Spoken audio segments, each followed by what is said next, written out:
Shana Bihari ki jai, Shishi Gauri Kai ki jai. Gaur Premanandi.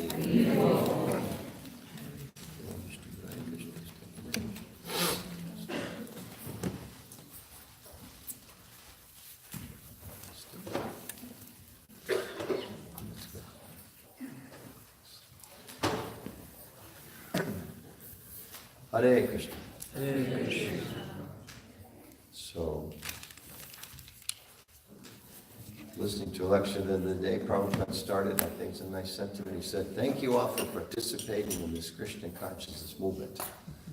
So that's nice. So I want to also thank all of us for participating in this Krishna consciousness movement.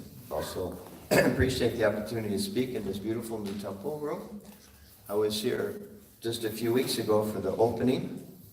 I think it's the first time I've had a chance to sit here at the Sunday program and speak in this beautiful space in front of the deity's new altar. So that's a pleasant opportunity to be able to come and see them. I was also thinking, I was reminded by Sukada's son, and also the announcement, what a sacrifice it is. Most Americans, very difficult. You're all living in America. I know when I was resident in Denver, it was very hard to assign the Sunday feast lecture on Super Bowl day and Mother's Day. Because they also, why are you asking me to speak today? Nobody's going to be there.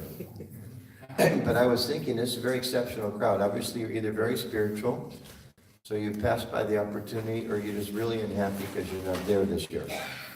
It's like, you're let down from last year or something like that. But either way, it's nice that you're all here on this day.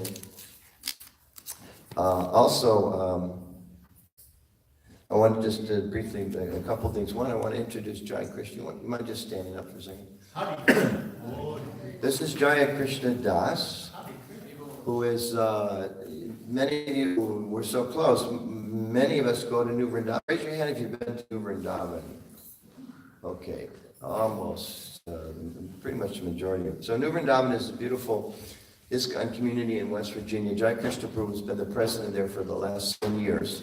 And if you've been going for more than that, then you've seen over the last few years all the wonderful changes and improvements. And if you stay at the guest quarters, they're so beautiful now.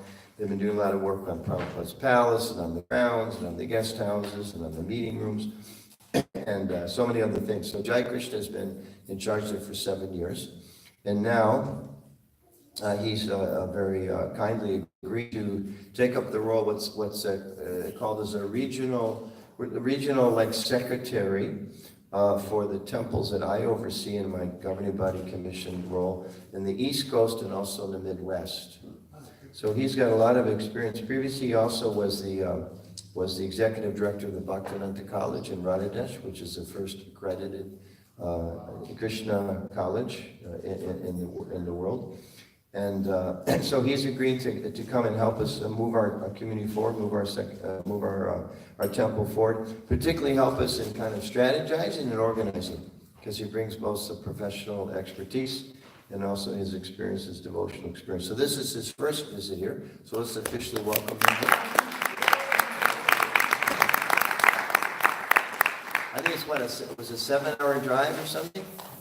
I have it easy. I only have to drive in theory 2.5 hours, but it usually turns out to be 4, somehow or other. I-95 and all the farm roads that GPS sends you through.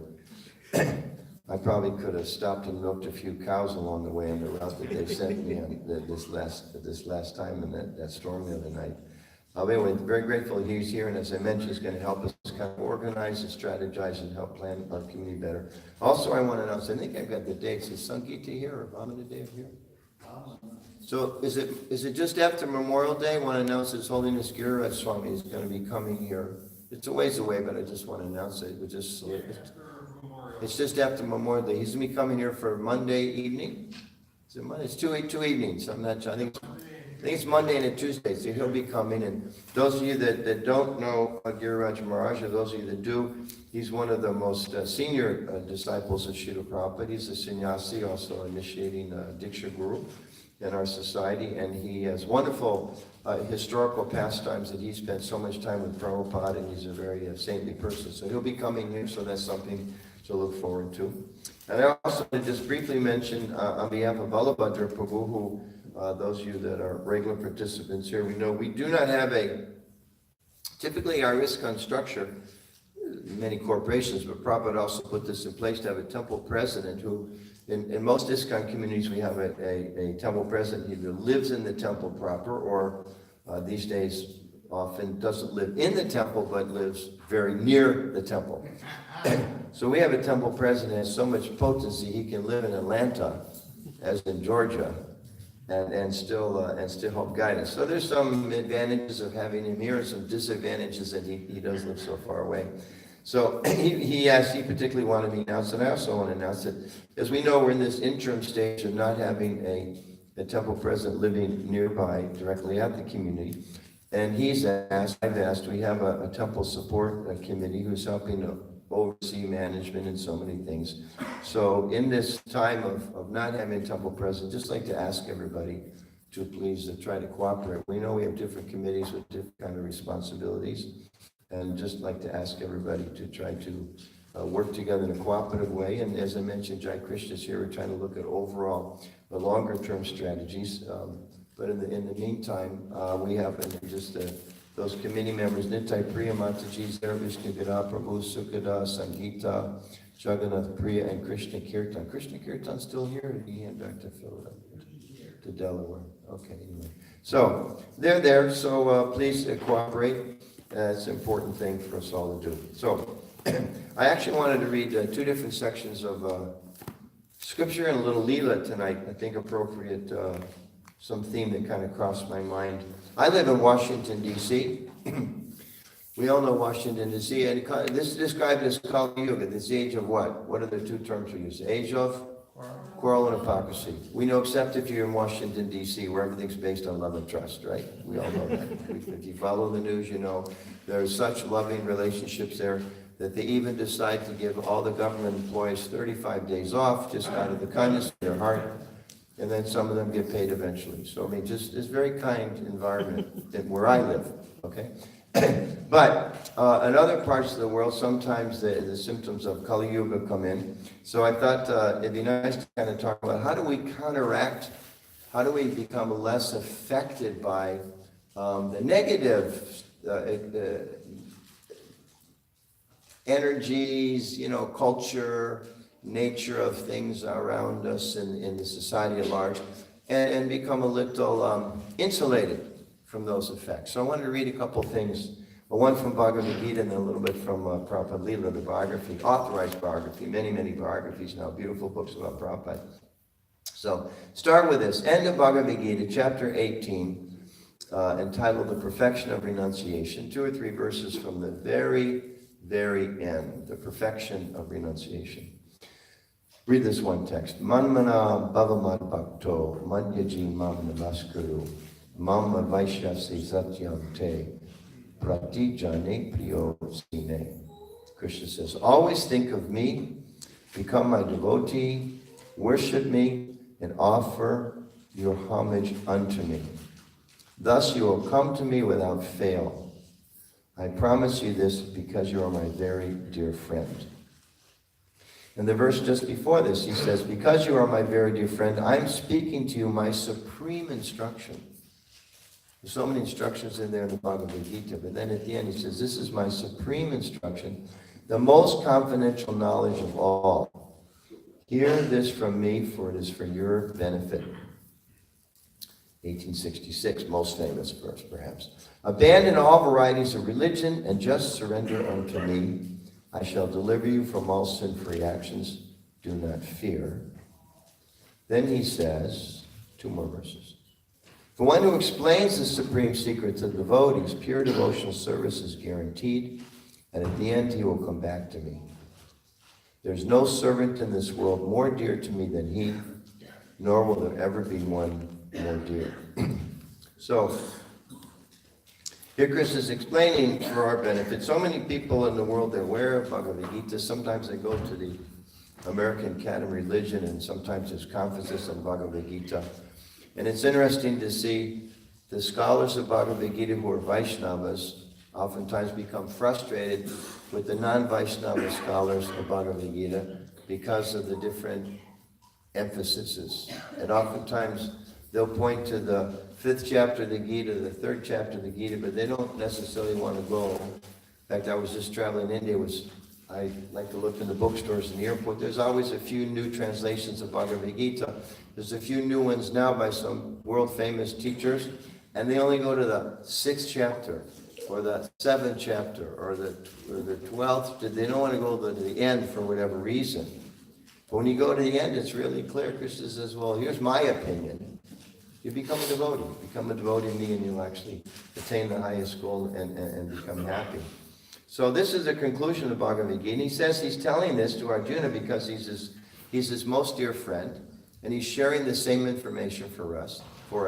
And he says, become a devotee, and then actually the best way to please me, if you want to become a devotee, share the message with other people. And we can see the example of Srila Prabhupada. He was living at a very advanced stage in Vrindavan, which is the manifestation of the spiritual realm in this world, according to our tradition. And he's there living in this beautiful village, just filled with temples. And he crossed the ocean at 69 and 70 years of age, just to try to give people Krishna consciousness, motivated by this instruction of Krishna. So, there's the first reading. Here's the second one, little contrast, right? Contrast is good in this world. So, this is from the Leela Amrita, when Prabhupada was the famous exchange, and those of us that have read some of Prabhupada's biography, when he was at Radhakund with his spiritual master, Srila Bhaktisiddhanta Saraswati Thakur. So, as they walked together alone on the bank of Radhakund, Srila Bhaktisiddhanta Saraswati Thakur turned and spoke confidentially to Abai. There had been some quarreling amongst his leading disciples in Calcutta, he said, and this distressed him very much. Even now in Vrindavan, it weighed heavily on his mind. Some of his disciples have been fighting over who would use various rooms and facilities at the Gaudiya Math headquarters in Calcutta. These devotees were all members of the same Math, and the building was for propagating Krishna consciousness under the leadership of Srila Bhaktisiddhanta Saraswati. Yet even in their spiritual master's presence, they were quarreling.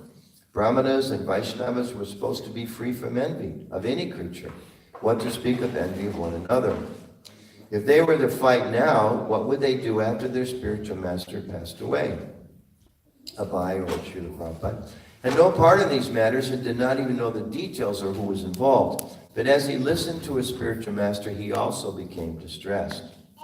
Deeply concerned, Srila Bhaktisiddhanta said to Abai, Agun Jvalbe, there will be fire. One day there would be fire in the Calcutta Gaudiya Math. And that fire of party interest would spread and destroy.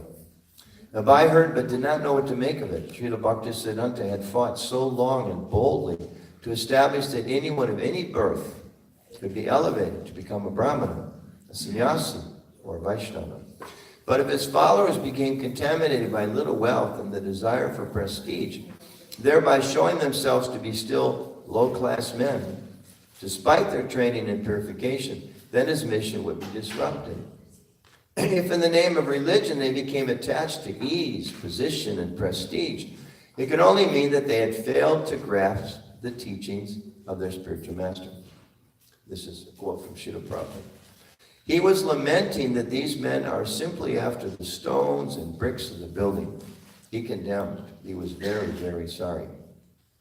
Quote, when we were living in a rented house, Srila Bhaktisiddhanta said, if we could collect 200 or 300 rupees, we were living very nicely in Ultadunga. This is a previous temple they had before they built this new beautiful place that they had. We were happier then. But since we have been given this marble palace at Bug Bazaar, there's friction between our men. Still quoting from Srila Bhaktisiddhanta. Who will occupy this room? Who will occupy that room? Who will be the proprietor of this room? Everyone is planning in different ways. It would be better to take the marble from the walls and secure money. If I could do this and print books, that would be better. End quote. Abai felt his spiritual master speaking to him in urgency as if asking him for help or warning him to avert a disaster. But what could he do? Srila Bhaktisiddhanta then said directly to Abai, Amar Icha Chila Kichu Vai Kanana. I had a desire to print some books. If you ever get money, print books. Standing by Radhakund and beholding his spiritual master, Abai felt the words deeply enter into his own life. If you ever get money, print books. Jai Srila Prabhupada Ki Jai. So this is both a famous meeting and a sad meeting between Srila Prabhupada, our founder Acharya, and his Guru Maharaj, Srila Bhaktisiddhanta Saraswati Thakur. Because we know that the history is there that when Srila Bhaktisiddhanta passed away from this world, there was quarrel, and the Gaudiya Math split into different smaller groups. And because of that split, they weren't able to work together harmoniously. And Prabhupada would often describe that in many ways they continued, but the unified effort of trying to serve the message, the mission of Lord Chaitanya, that unified effort was lost. Their strength was dissipated. And therefore, we can see from this reading, and we see in Prabhupada's mission in ISKCON, that Prabhupada put so much emphasis, because he heard from his Guru Maharaj, about publishing and distributing literature. If you go out in the hallway here, you know there's a big display. It's about 10 feet long with so many books are there, right? And we just had Gita Jayanti, and probably everybody was encouraged, please buy a case of books and share it with your friends. And we know there's so much emphasis in our tradition, of course, to hear from the Shastra. So hearing and distributing, as Krishna said in the Bhagavad Gita. So Prabhupada made such an endeavor, has made for distributing books, and he was given this warning. His Guru Maharaj said, maybe it's better we just tear everything down and sell the marble and just print books. That's there. But then we also know Prabhupada traveled around the world, and he was just 11 years of a short time for expanding his mission once he began his worldwide activities. And he's opened 108 temples just in that short time. And in his 7 purposes of ISKCON, he also mentioned that one of the purposes was to erect holy places. And of course, we also know one of his purposes is to publish and distribute literature. So Prabhupada had this warning, and he took it to heart. Yes, let us make sure we distribute, translate, publish so many books. But he also kept the other side of this broader mission, which was to also make sure we open temples. So we are part of that lineage, and we are part of that tension.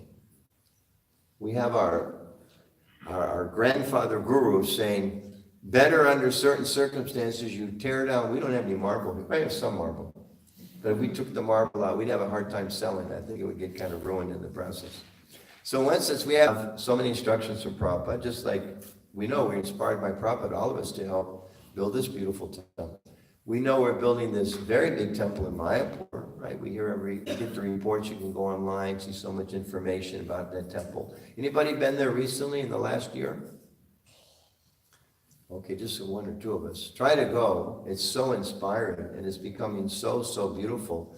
I was there, I guess, about a year ago when they put the chakras, the big Vishnu symbols on top of the building. Anybody else there for that? Oh, I was so fortunate. It was really spectacular, and you really just felt, there's symbolism and there's some special spiritual significance when the chakras are placed there. Big, they're huge. And there were so many devotees there. It was just very, very beautiful. And you see how important it is to create temples, to create sacred places where people can come to make spiritual advancement. But then we have this contradictory instruction. It seems, tear them all down and print books. So I'm just curious to discuss this a little bit. Why? Why did he say, what was the circumstances? Why this contradiction? Why did Prabhupada's guru say, tear it down and print books? But then we know they all, Bhaktisiddhanta Saraswati Thakur also established 68 months, and they had temples. And his followers built temples. But then they say, tear the temples down. So what is that? Explain that. What's the difference here? What's happening? I think if the purpose of temple is not met, even if you have marbles, but if your purpose is, if you're not meeting the purpose, then what is the point of having this another temple? Okay. If you're neglecting what you're supposed to be doing, preaching. Okay. So if we have our temples, but we neglect the purpose of it, then what good are they? Okay. And the purpose being, you said at the end, to share the message with others, to teach, to preach Krishna consciousness. Okay. What else? What other messages here, instructions are there for us? Yes, David. It created conflict and diverted them from their real mission. They started focusing on the material things of who gets this room and who gets this position. And so instead of it being a help to promote the mission, it became an obstacle. Okay, so I'll repeat that so we can hear. So instead of, in this historical instance, instead of the temple becoming a help in order to promote the mission, it became a source of conflict. And therefore, because it became a source of conflict, he said, better we don't have it at all. Okay, good. Any other thoughts on that? Yes? There was no cooperation amongst There was no his followers. cooperation. And again, because there's no cooperation, then, if there's only one of us, we don't need a big building. We have a bigger building here, we have a bigger temple space than we had before. Well, is that so we all can, I always noticed it was kind of nice. I thought, geez, normally when I'm here, I never can pay full dandavats because I hit somebody's feet or something. But now it's so nice, there's so much space, right? But we don't want to keep it spacious. We want to fill it up again. Right now we have the extra room. We want to go back to where we have so many devotees here coming to be with us, devotees and friends and guests, where you're still a little crowded, right? That's the goal. We want to have those people come. So if there's quarreling, if there's no cooperation, what's another thing he said had happened with this bigger building? What was the other thing that entered their consciousness of this group that was quarreling and not cooperating? What else happened? Envy was there. Yeah, envy was there. Not necessarily appreciating the other, but feeling bad at another person's progress, right? Competition. Competition for what? Position. Competition for position, competition for power, competition for influence, for status. Yeah. So these things, this is for us, as Vaishnavas and as people who visit the temple or maybe feel ourselves connected to the temple or maybe even have taken formal vows into our lineage, different degrees of we've kind of taken that into our heart. This is a very important historical example for us. Because literally, the mission of our guru's guru almost stopped. Prabhu sometimes he would even say it stopped. It literally not stopped, but figuratively. The energy was there, the enthusiasm was there. And Prabhu would go back to this instruction given to him by Srila Bhaktisiddhanta, that because even though there was some opulence, there was even more opulence, more opportunity, more space, more prestige, but that in itself became a source of quarrel, source of envy, source of we can imagine, politicking going on the sides, dividing up the positions. So it's an important message for us, in part because we're all subject to those same tendencies, isn't it? We're all subject to those kind of same tendencies. And we know, one thing I find so wonderful about the Vaishnava philosophy, it's not just that we come to the temple and we worship, And Prabhupada, oftentimes as an example, many times he speaks very highly of the Christian tradition, and other times he would kind of say, sometimes you just go to church, dear God, please give me my daily bread. Right? There's a famous, prayer, the Lord's Prayer, right, in the Christian tradition. Please give me my daily bread. And so Prabhupada would make the point, that's nice that people want their daily bread. They come and they worship God, whether it's a church or a mosque or a temple or a synagogue or a gurdwara or whatever. It's nice that they come and ask God, please provide what I need. But that's very beginning. It's in one sense superficial. It's a nice start. But it's not where we're supposed to go. So the same way when we come to this temple, we all have these tendencies still because we came into this material world. Our philosophy teaches that we came into this world because we wanted to try to be independent from the divinity, independent from Krishna. It's like, okay, Krishna, you have Radha, you have Vrindavan, you have all your leelas, that's fine. You just stay over there. Give me a place over here in the corner of the material world, okay? Can I have a little piece of that? And it's interesting because, we mentioned briefly the Christian tradition. In the Bible, there's kind of like a similar, much more simple explanation in one sense. But it's like Adam and Eve are there in the Garden of Eden, everything's kind of fine. But then they kind of get this desire, well, he said don't do this one thing. And they start talking to each other, They didn't. I don't think they texted. They didn't have cell phones in those days. But they start talking, hey, the one thing we're not supposed to do, well, let's check it out. It might be pretty cool. You never know. This apple might be a lot better than the mangoes and the peaches and the papayas and everything else we're eating up here. Let's try this one tree. No, I don't think we should. No, we did. I don't think we should. So somebody won the argument. Depends if you read feminist history or another kind of history, who influenced who. But either way, they influenced each other. And they got kicked out of the Garden of Eden. So we have like a similar idea. There's no apple there. But God is there. He's the supreme enjoyer. We're connected with Krishna. But we have this independence. We have this ability to say, I think I'd like to try something different. And I know Rabindra Prabhu has spent many, many years in the Philadelphia community. He would describe it. I've heard him say oftentimes. So we get our own private little God project. Such a nice term, isn't it? We get our own private little God project. I can be God over here. So you be God over there, I can be God over here. It's like my little God project. But the problem is, another very nice but simple example is given by our acharyas. If you go to the side of a lake and everybody throws a stone in the lake, they make ripples. And those ripples collide. So we end up with people colliding, isn't it?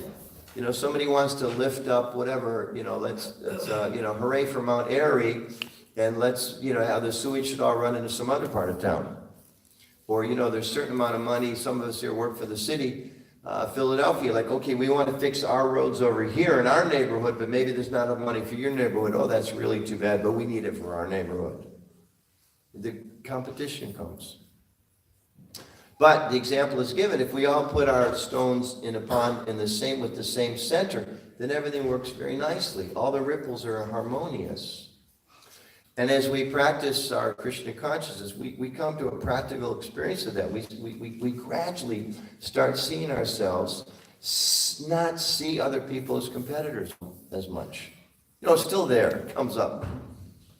Maybe it only comes up 50 times a day as opposed to like 60 times a day before we started changing, right? Because it's quieter. It starts to become a little quiet. And we start realizing, actually, this makes a lot of sense. If people can learn to cooperate together and not see each other just as competitors and as people who are trying to dominate the world, because we understand actually Krishna is in control of everything anyway.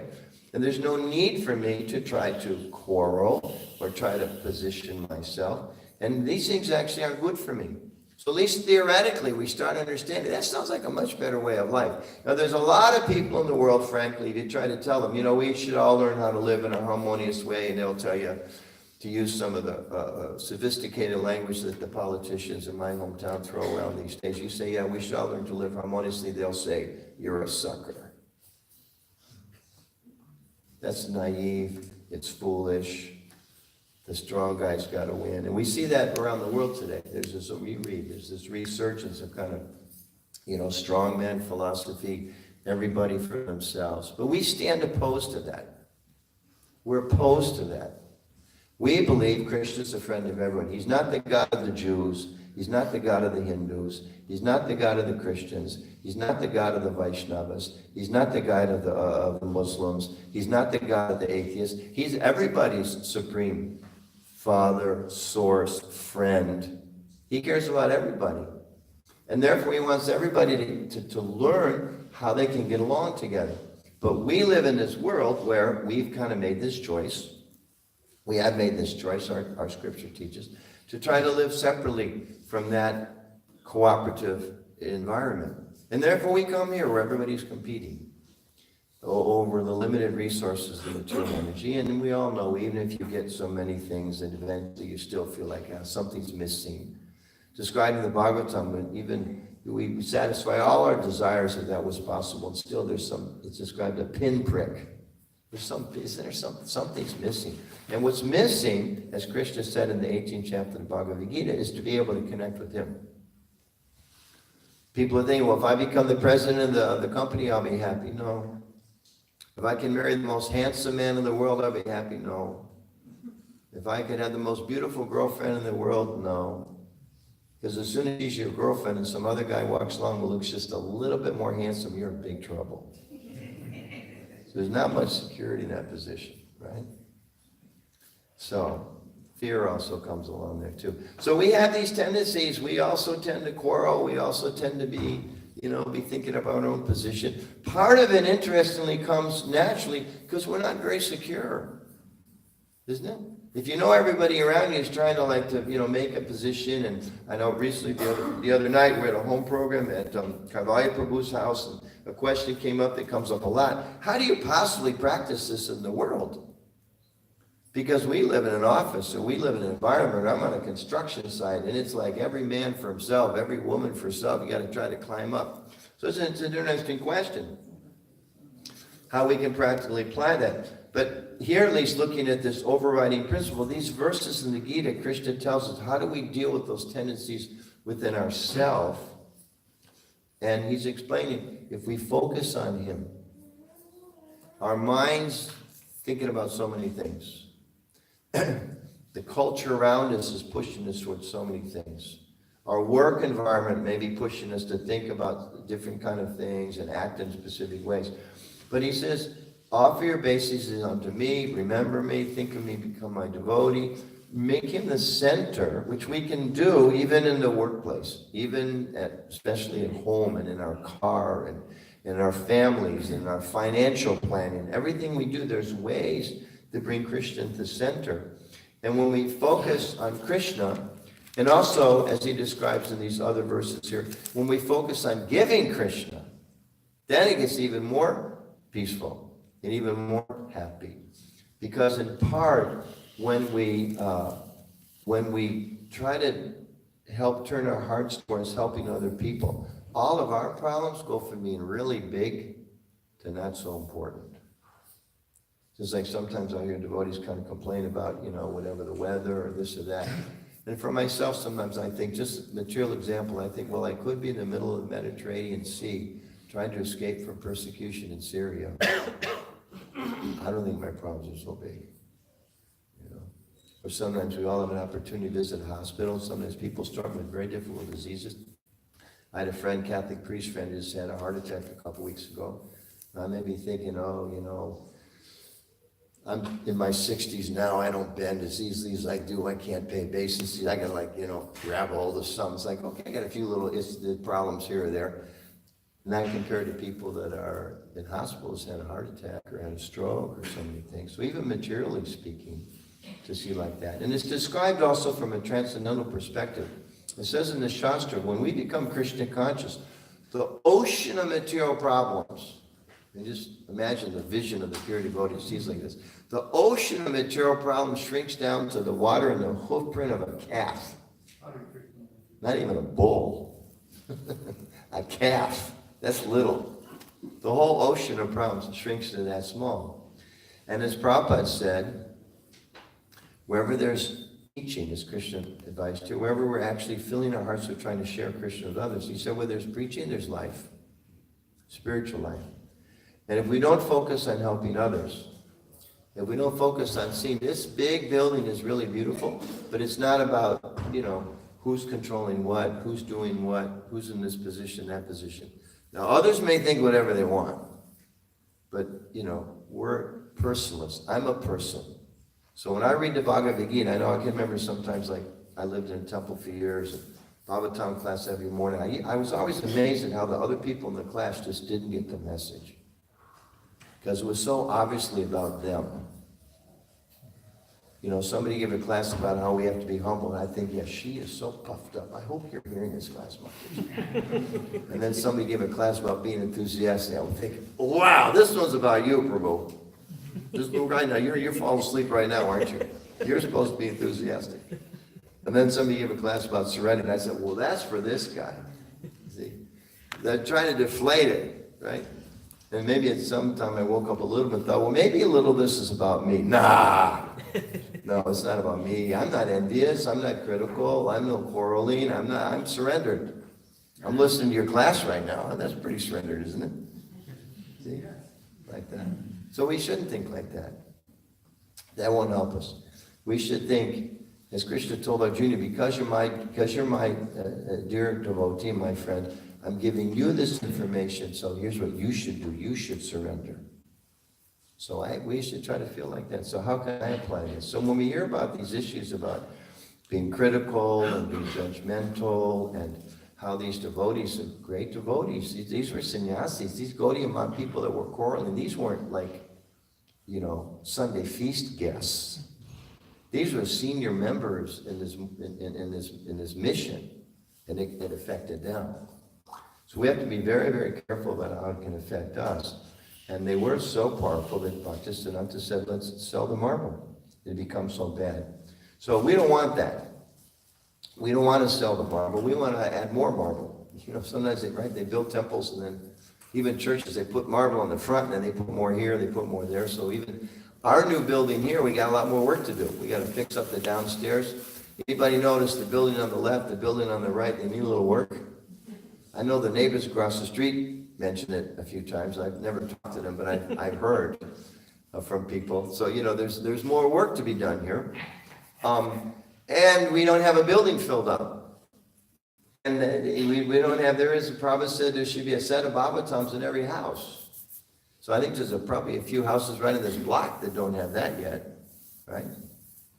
And Prabhupada said that no one within 10 miles of a temple should go hungry. I'd be willing to bet if you went over to Wawa right now, might even be one or two people standing outside asking for some help in the cold to help their hunger or help their families, whatever. So there's a lot more to do. But as Sham Prabhu mentioned, it takes cooperation. We have to cooperate together. And sometimes actually not just cooperation, sometimes it takes a little tolerance. Like I can say, Sham, I'm going to cooperate with Sham up to a point. At a certain point, I'm going to kind of draw the line. I'm not going to cooperate because it's too difficult. But sometimes we just have to tolerate. I had a guru, one of my 6-year gurus when I was a new brahmachari. The first time I went on we used to go, it was called traveling Sankirtan. You go and travel and just do your books and things. And I might have told this story before, but it's a short one. We were going from Denver to Chicago in the winter. I don't know who planned that. That in itself was not such a great idea. Go from Denver, which the sun comes out, to Chicago, where the sun doesn't come out so much in the winter. It's pretty difficult. But anyway, we're in the van. We were in the vehicle for about 15 minutes, and I said something, and our leader of this group screamed at me. I don't remember what I did. I don't remember what he said, but he screamed at me like I'd never been screamed. Like, I had a father who had a temple, but he never screamed at me like the way this person screamed. And of course, he was due all the respect that he should have, because he was at least, maybe 16 or 17 months older than I was, right? In hierarchically speaking. He'd probably been a devotee for at least like 2 years more than I. I mean, he was, there was a huge social difference, I'm being sarcastic here, between us. But he felt that it was appropriate to scream. And I can remember looking in the rearview mirror, and I could see his face. My name was Jeff, or that's my legal name still. He said, "Bhakta Jeff, I can tell that bothered you." I was thinking, geez, you're not as dumb as I think you are, that you think that bothered me. Yeah, darn right it bothered me. And he said, but you need to understand, we're going to be together for 4 weeks, and it's my job to help purify you. Like in other words, this is just the beginning. This is one of my very first tests in Krishna consciousness. I thought, Krishna, how is this possible? But I thought, okay, I knew a little bit of the philosophy. I knew the way he was treating me was not right. There was no doubt in my mind. This was not an appropriate way, especially a person in a leadership position. It was wrong. Whatever I did was a very small thing. He completely overreacted. But then I also understood I've got to be a little tolerant here. Then I have to be a little cooperative, because he's a devotee. I'm in a situation for at least a few weeks. We've got to work with him. And reminded me of a verse we read the other night. This is from the 12th chapter of Bhagavad Gita. Prabhu says in his purport, whenever a devotee is in distress or has fallen into some difficulty, what's he supposed to do? Remember, what are you supposed to do in his distress or difficulty? What's the Shastra advice? Call out to Krishna, yes, and thinks that it's the Lord's mercy upon him. This is not like beginner spirituality here. This is tough stuff here. When I fall into difficulty, I'm supposed to think that it's Krishna's mercy. How does that work? Devotee thinks, thanks to my past misdeeds, I should suffer far, far greater than I'm suffering now. So it is by the mercy of the Supreme Lord that I'm not getting all the punishment I'm due. I'm just getting a little, by the mercy of the Supreme Personality of Godhead. Prabhu says, therefore, the devotee is always calm, quiet, and patient. Now, being calm, quiet, and patient doesn't mean things are always right. When this devotee had his outburst up against me, he wasn't right. But I still needed to be patient. And I still needed to be calm. And I needed to be a little quiet. And after a few weeks, it worked out. But a little tough in the interim. So we have this beautiful temple here. It wasn't easy to build this place. Probably everybody here contributed in a lot of ways. Some bigger, some smaller maybe, but from Krishna's perspective, it's all wonderful. He accepts any effort that we do. And now, Krishna is explaining to us, and we have to think about this deeply, how are we going to use this beautiful space? On the one extreme, it can become a source of quarreling. On the other side, it can become a source of tremendous inspiration. That we don't just come here, thank you, Lord, please give me my daily bread. Thank you for my good grades in school, or thank you for the raise, or thank you for the job, or thank you for the house, or thank you for the car, or thank you for helping me get over this disease, or thank you for helping my mother with this problem. Those are all wonderful things. We should pray to him, and thanks for that. But more importantly, we should pray to him, Krishna, help me understand what the real purpose is of my life. Help me not get distracted into thinking I'm just supposed to come to the church or the temple or the mosque and ask for help while I'm here, because I'm only here for a short time. I'm only here for a short time. None of us are here for very long. In this age, maybe you live 80 years, 90 years, 100 years. Somebody lives to be 102, they get like on the front page of the New York Times, isn't it? So, how much more time do we have? But with that time, ours is not a philosophy built on renunciation. Our philosophy is built on adding Krishna. So it's not that we say we don't go back tomorrow, Monday, and go to the office or go to school or, take care of our families at home. Those are all important things, but we Krishnaize those things. And when we come to the temple, we ask Krishna, please help me so that I can focus these things on you. Help me that I can see you. Help me when I need patience to be patient. Help me to tolerate those things that are difficult for me, and help me to learn to see, as Prabhupada said, that ultimately the difficulties that I experience, actually I can learn from these things. There's one devotee, Peter Burwash, who was a top tennis player in the world, and he went to the temple in Los Angeles and he became a life member, which meant in those days he gave $1,000 donation. And the devotee that he gave the money to was really inspired by that donation, so much so that he took the money, bought a ticket, and went to India with it. Yeah. So Peter was not very inspired by this devotee's inspiration. And he actually went to Prabhupada. He went directly to Prabhupada, and he complained. Now, Prabhupada could have said a lot of things, and I don't know what he said to other people afterwards, but at least to Peter, Prabhupada could have said, this is terrible, this is injustice, this person is this is neophyte, he's not my disciple, we'll track it down. He could have said so many things. What he told them was, never be disturbed by the instrument of your karma.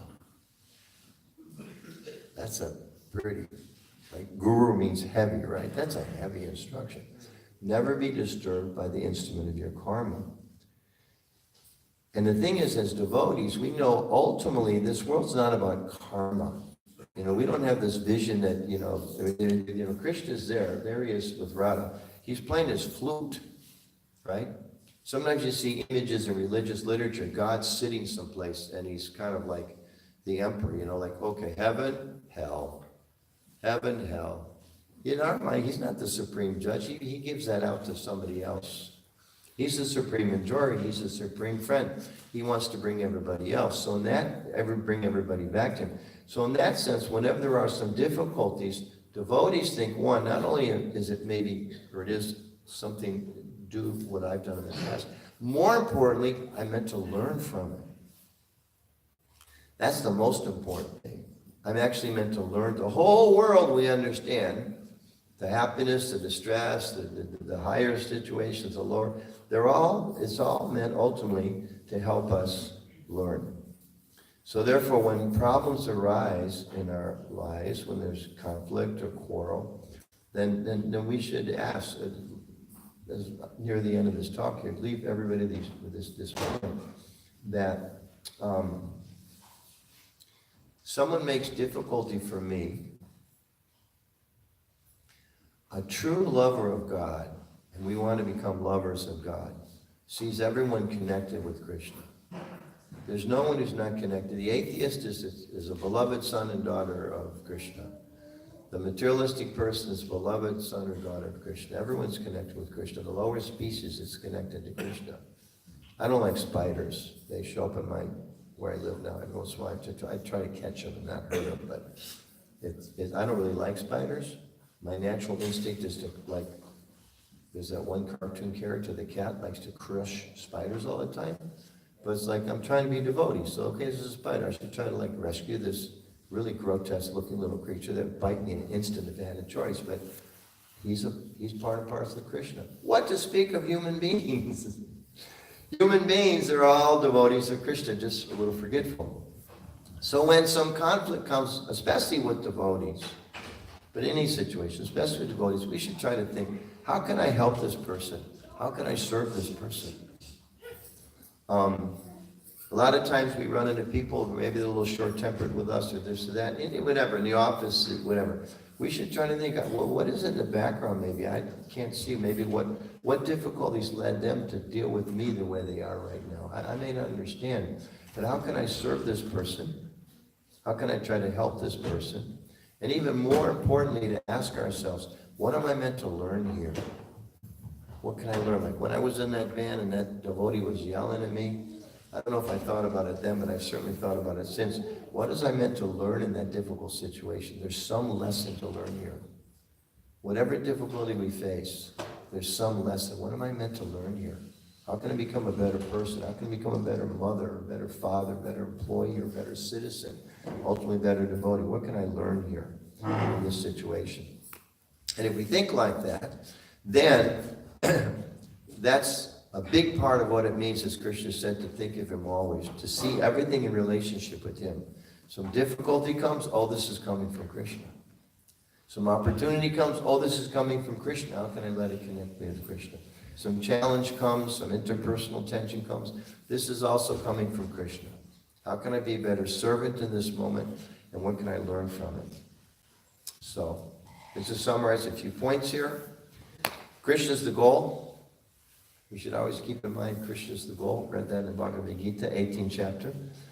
The best way of all different ways, the thing that pleases him most, he says, there's no servant more dear than one who explains this secret to others.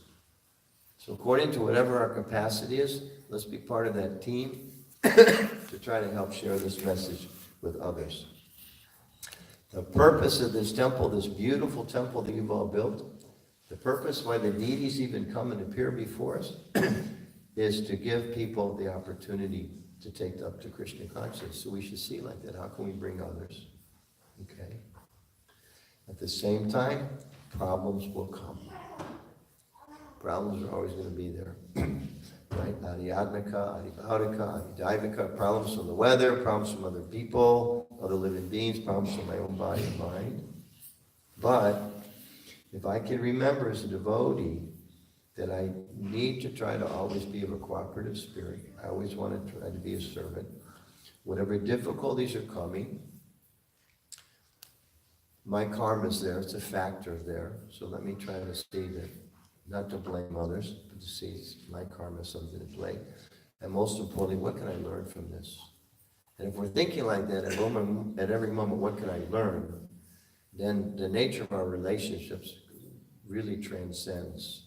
You know, you go to the office and somebody does some kind of crazy little office politics from you, and you take it in the mood of like, well, this must be my karma. Let me try to continue to be a better employee, a better servant. What's best for the office? And at the same time thinking and acting and speaking, what am I meant to learn from this? You become a transformative power in your office. You become a transformative power in your neighborhood, a transformative power in the classroom, a transformative power in your family, and a transformative power in the temple. So Prabhupada was one physically, not a very big man. He was 5'2" or something like that. But unlimited transformative power. Unlimited, you know, and this is just one manifestation, and all of you are a manifestation of it. So we're meant to carry that same energy forward. That's what it means to be admirers or students or followers or disciples or grand disciples of Prabhupada, is we also want to carry that forward. So that's what this building is here. Let's try to do that the best we can. And as Krishna says, if you try to do that, there's no better way to please him, and he will manifest. He'll show us how he's here. And when we start experiencing more and more that he's actually here with us at every moment, nothing will disturb us. There's a Kunti Devi's prayers. When I realize you're here, nothing disturbs me. Even let there be more disturbances, because it helps me remember you're here.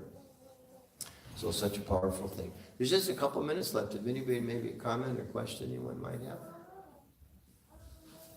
Yes, Prabhu.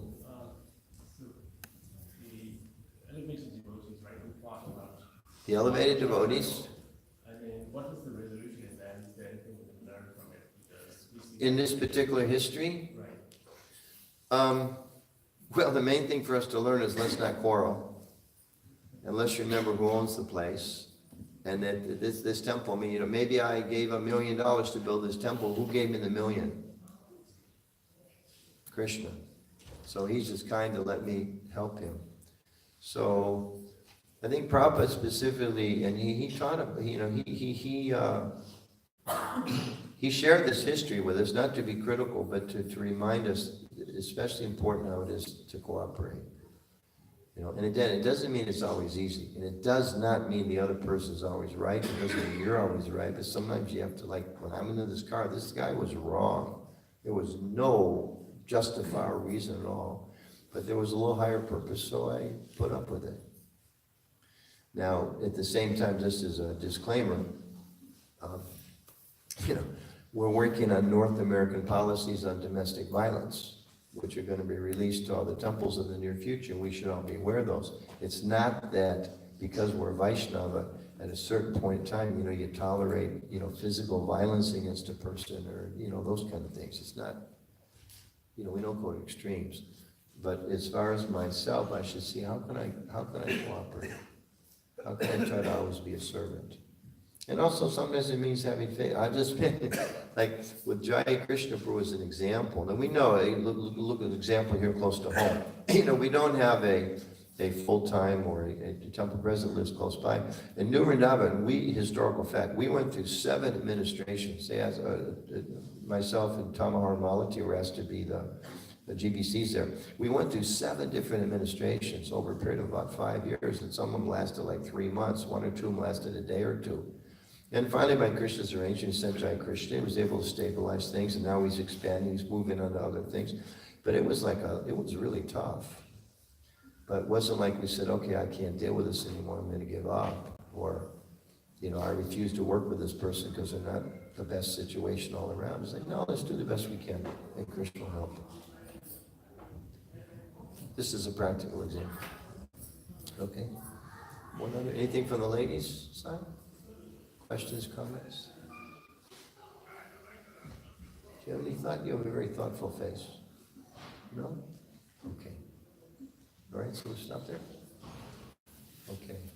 All right, thank you very much. And it really is an honor to be here. And I just want to again thank everybody because, you know, this is such a wonderful, beautiful improvement. And this wonderful temple that you've all built, come together to build, is a manifestation of devotion that's here in all of your hearts. And now let's take it to the next level. Okay? Thank you very much.